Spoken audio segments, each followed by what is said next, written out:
देखिए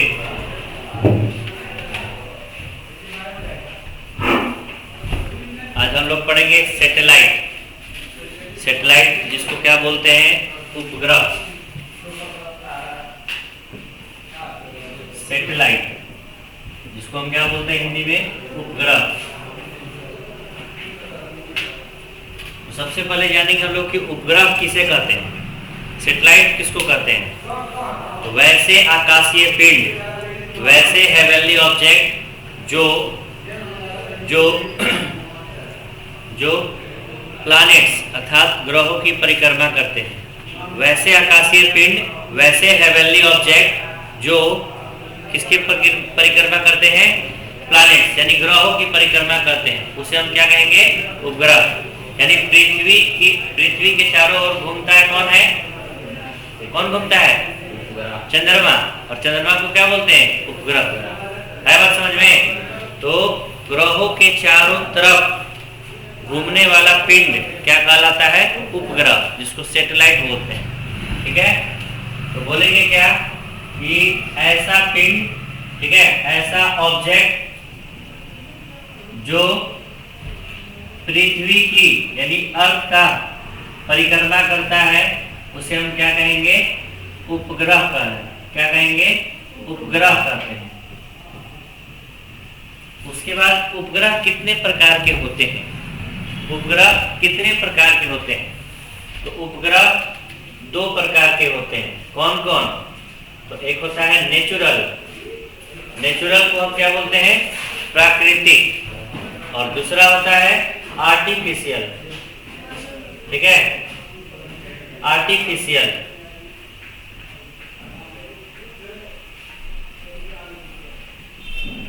एक मतलब होता है प्राकृतिक उपग्रह और दूसरा होता है कृत्रिम, जिसको हम मानव निर्मित भी बोलते हैं, कृत्रिम उपग्रह। दो प्रकार के आपके क्या होते हैं, उपग्रह होते हैं।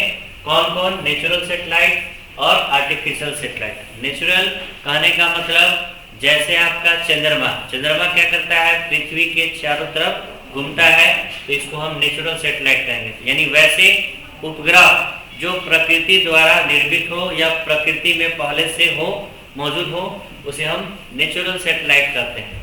अब इसके अलावा ध्यान से सुनिएगा, सोलर सिस्टम का, सौर परिवार का सबसे बड़ा उपग्रह कौन सा है, पता है, तो गैनीमेड। कौन है, गैनीमेड को सोलर परिवार का सबसे बड़ा उपग्रह कहा जाता है। उसके बाद पृथ्वी का एकमात्र उपग्रह कौन है, तो हम बोलते हैं चंद्रमा, जिसको हम मून बोलते हैं। Ganymede word Hindi English same होता है, ठीक है, लेकिन लिखते हैं क्या, GANYMEDE, ये गैनीमेड है। ठीक है, गैनीमेड को ऐसे लिखा जाता है। उसके बाद ये सबसे बड़ा उपग्रह गैनीमेड कहलाता है और चंद्रमा पृथ्वी का एकमात्र उपग्रह है प्राकृतिक। और सबसे छोटा उपग्रह कौन है, तो डिमोस। डिमोस क्या है, सबसे छोटा उपग्रह है। सौर परिवार का सबसे छोटा उपग्रह कौन है, डिमोस। ठीक है, नेक्स्ट। उसके बाद नेचुरल सैटेलाइट के बारे में आप समझ गए। अब दूसरा बात हम समझेंगे क्या, आर्टिफिशियल सैटेलाइट क्या होता है। तो वैसे उपग्रह जो मानव निर्मित होते हैं, वैसे उपग्रह जो मानव निर्मित होते हैं, उसे आर्टिफिशियल या कृत्रिम उपग्रह कहते हैं। ठीक है, यानी मानव निर्मित, ठीक है, ह्यूमन बीइंग के द्वारा बनाए गए मानव निर्मित उपग्रह को हम क्या कहेंगे, कृत्रिम उपग्रह कहते हैं। क्या कहेंगे, कृत्रिम उपग्रह कहते हैं, उपग्रह कहते हैं। ठीक है, आगे देखिए। तो पहला कृत्रिम उपग्रह किसके द्वारा छोड़ा गया था, तो रसिया के द्वारा, जिसका नाम है स्पुतनिक। ठीक है, स्पुतनिक,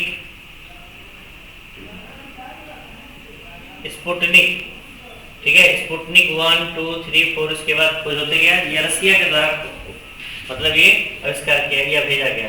उसके बाद एक्सप्लोरर ठीक है, अमेरिका के द्वारा। और इंडिया का एकमात्र नहीं, पहला उपग्रह कौन सा है? तो बोलते हैं आर्यभट्ट। कौन है? आर्यभट्ट, आलिया भट्ट नहीं, ठीक है, आर्यभट्ट। आर्यभट्ट भारत का प्रथम उपग्रह है जो आपका 1975 में, ठीक है, लॉन्च किया गया था। उसके बाद अन्य उपग्रह भी हुए, जैसे आपका SLV, रोहिणी, ठीक है, रोहिणी, इंसेक्ट, ठीक है, insect 1, insect 2, insect 1B, insect 1C, ऐसे ही आपका आगे भी आते गया।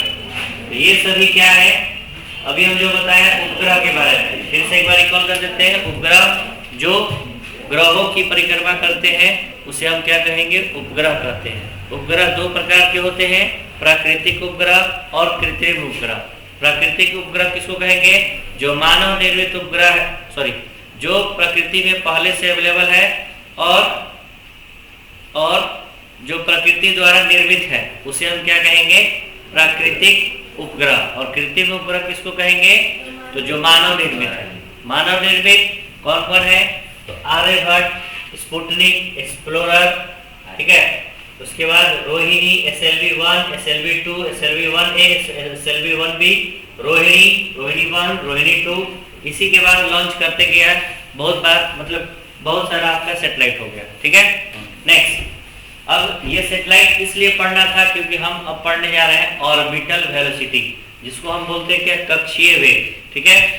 तो देखिए ऑर्बिटल वेलोसिटी क्या होता है? ऑर्बिटल वेलोसिटी, जिसको हिंदी में बोलते हैं कक्षीय वेग, कक्षीय वेग। और इसको कैसे रिप्रेजेंट करते हैं? तो V0, ठीक है। ऑर्बिटल वेलोसिटी वो जो है वो आपका ऑर्बिटल के लिए है और V मतलब वेलोसिटी के लिए है, ठीक है। तो देखिए ऑर्बिटल वेलोसिटी कैसा होता है, तो ध्यान दीजिएगा। ये हम मान लिए क्या है? हमारे सन, ठीक है।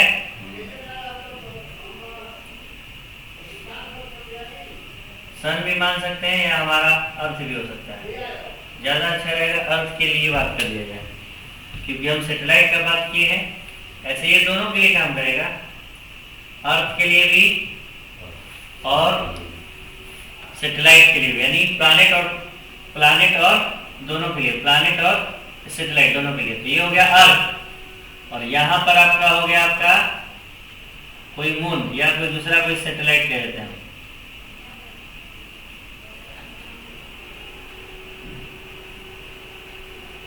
बताइए ये क्या कहलाता है? ये जो देख रहे हैं आप पैनल की तरह, ये क्या है पता है? सोलर पैनल होता है, ठीक है। सोलर पैनल इसलिए क्योंकि हम स्पेस में अलग से बैटरी लेकर तो नहीं जा सकते हैं, और ना ही यहाँ से लाइन हम मिल सकता है, इलेक्ट्रिसिटी मिल सकता है। तो दूसरा कौन सा ऐसा तरीका है कि बिना कुछ ढोए हुए अलग से या बिना तार के बिना भी हम लोग सिग्नल को भेज सकें? तो इसके लिए हम क्या करेंगे? सोलर पैनल का उपयोग करते हैं। तो देखिए इसको हम बोलते हैं कृत्रिम सैटेलाइट। आर्टिफिशियल सैटेलाइट इसी प्रकार को आपको देखने को मिलेगा। तो ये क्या होता है, ध्यान दीजिएगा। तो पृथ्वी के चारों ओर या अर्थ के चारों ओर कोई भी सैटेलाइट जिस वेलोसिटी से मूव करता है, ठीक है, अपने ऑर्बिट में या कक्षा में बने रहने के लिए जितना वेग की आवश्यकता होती है एक उपग्रह को या ग्रह को, उसी को हम उसका कक्षीय वेग कहते हैं। आया समझ में? तो जितनी वेग की आवश्यकता होती है किसी उपग्रह को अपने कक्षा में बने रहने के लिए, उस वेग को हम क्या कहते हैं? कक्षीय वेग कहते हैं, ऑर्बिटल वेलोसिटी कहते हैं। ऑर्बिटल वेलोसिटी को हम V0 द्वारा सूचित करते हैं। इसका मात्रक, क्योंकि ये वेलोसिटी है यानी क्या है? कक्षीय वेग है, इसलिए इसका मात्रक क्या हो जाएगा? मीटर पर सेकंड हो जाएगा। उसके बाद कक्षीय वेग की गणना कैसे की जाती है ये हम लोग देखेंगे। तो देखिए हम लोग जानते हैं क्या, मान लेते हैं कि पृथ्वी का द्रव्यमान क्या है m, और इस वाले सैटेलाइट का द्रव्यमान क्या है स्मॉल m, और इनका बीच का दूरी क्या है r। तो इनके बीच गुरुत्वाकर्षण बल क्या होगा? गुरुत्वाकर्षण बल क्या होगा इनके बीच? गुरुत्वाकर्षण बल F बराबर क्या होगा बताइए? हो जाएगा G capital M small m बटा में r स्क्वायर। Equation number 1। अब ध्यान दीजिएगा, ये सैटेलाइट वृत्तीय कक्षा में बना रहता है तो किन कारणों से बना रहता है? क्योंकि इसको अभिकेंद्रीय बल प्रदान किया जाता है। कौन सा बल? अभिकेंद्रीय बल। और अभिकेंद्रीय बल का फॉर्मूला होता है F बराबर mv स्क्वायर बाई r। क्या होता है? mv square by r।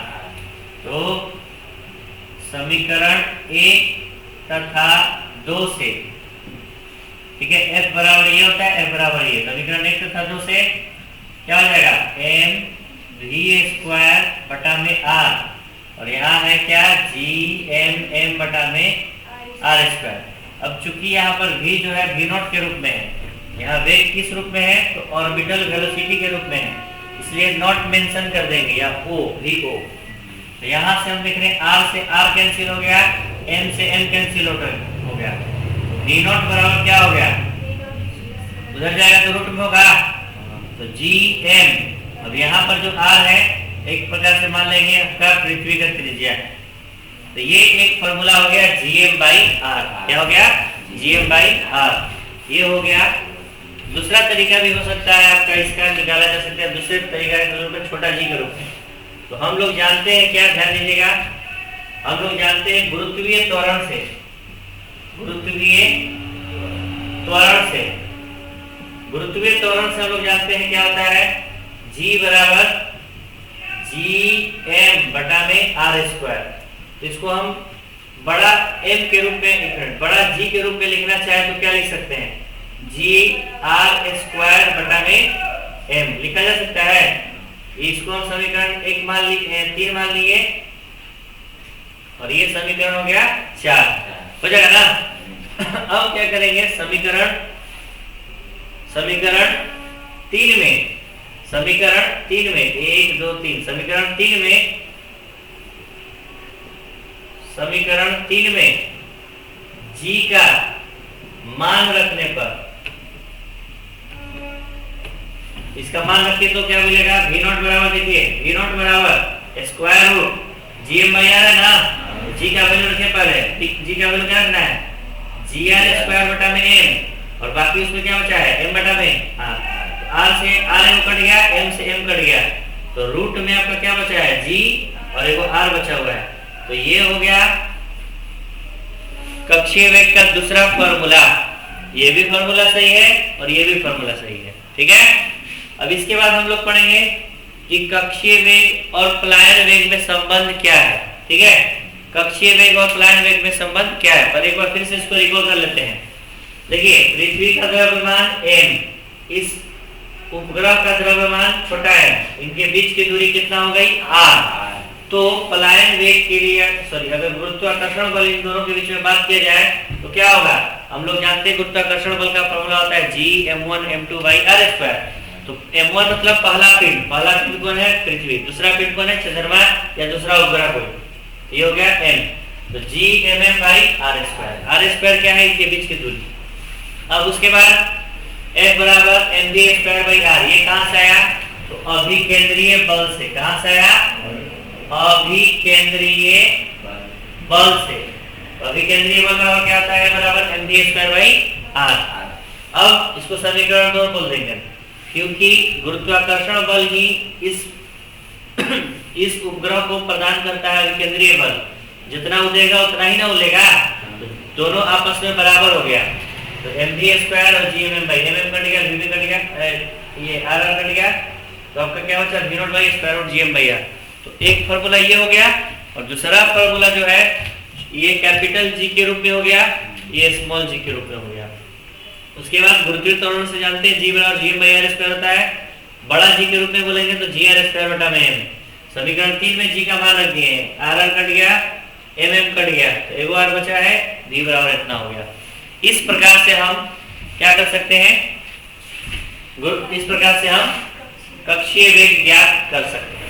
एक छोटा सा संबंध है वो भी हम लोग देखते हुए चलते हैं। पिछले क्लास में हम लोग पढ़े थे ऑर्बिटल एस्केप वेलोसिटी, जिसको हम बोलते हैं क्या, पलायन वेग, एस्केप वेलोसिटी, इसको बोलते हैं पलायन वेग, पलायन वेग। पलायन वेग क्या होता है, तो जिस न्यूनतम वेग से किसी वस्तु को फेंका जाता है पृथ्वी की सतह से और वह वस्तु गुरुत्व क्षेत्र के बाहर चला जाता है और वापस लौटकर नहीं आता है, उसको हम पलायन वेग कहते हैं। यानी आपको धरती छोड़ना है या ये पृथ्वी सतह से ऊपर जाना है तो आपका न्यूनतम वेग 11.2 किलोमीटर पर सेकंड होना चाहिए। एक सेकंड में 11.2 किलोमीटर पर सेकंड आपका स्पीड होना चाहिए, तभी आप अर्थ सरफेस के बाहर जा सकते हैं, अदरवाइज फिर से वापस आ जाइएगा। नेक्स्ट, तो पिछले क्लास में आपका फॉर्मूला आया था v बराबर स्क्वायर रूट 2gm/r, ठीक है। तो आगे देखिए, इसको लिखा जा सकता है क्या, इतना ये पलायन वेग का फॉर्मूला होता है। और आज के क्लास में आप लोग पढ़े क्या, इसको लिख सकते हैं सभी square root 2 into square root gm/r, बोलिए हाँ या ना, इसको दो रूप में लिखा जा सकता है। अब आज की क्लास से इतना वो क्या बोलते हैं, v नॉट बोलते हैं, यानी ve जो होता है v नॉट का स्क्वायर रूट 2 गुना होता है। हो गया। उसके बाद आगे देखिए दूसरे टर्म में हम लोग यह भी अभी पढ़े कि v बराबर स्क्वायर रूट क्या होता है, 2gr होता है, पिछले क्लास में पढ़े थे। और इसको लिखा जा सकता है क्या, square root 2 into square root gr। तो आज के क्लास से स्क्वायर रूट gr को क्या बोलते हैं, आज के क्लास से इसको हम क्या बोलते हैं, v नॉट बोलते हैं। तो ये दूसरा तरीका हो गया पलायन वेग और कक्षीय वेग के बीच संबंध के लिए। एस्केप वेलोसिटी और ऑर्बिटल वेलोसिटी में रिलेशन क्या होता है, ये दूसरा तरीका हो गया। इसके माध्यम से भी हम जान सकते हैं कि कैसे ज्ञात कर सकते हैं, ठीक है। तो जल्दी से लिख लीजिए, रफ पर इसको लिख लीजिए, नोट्स आपको मिल जाएगा।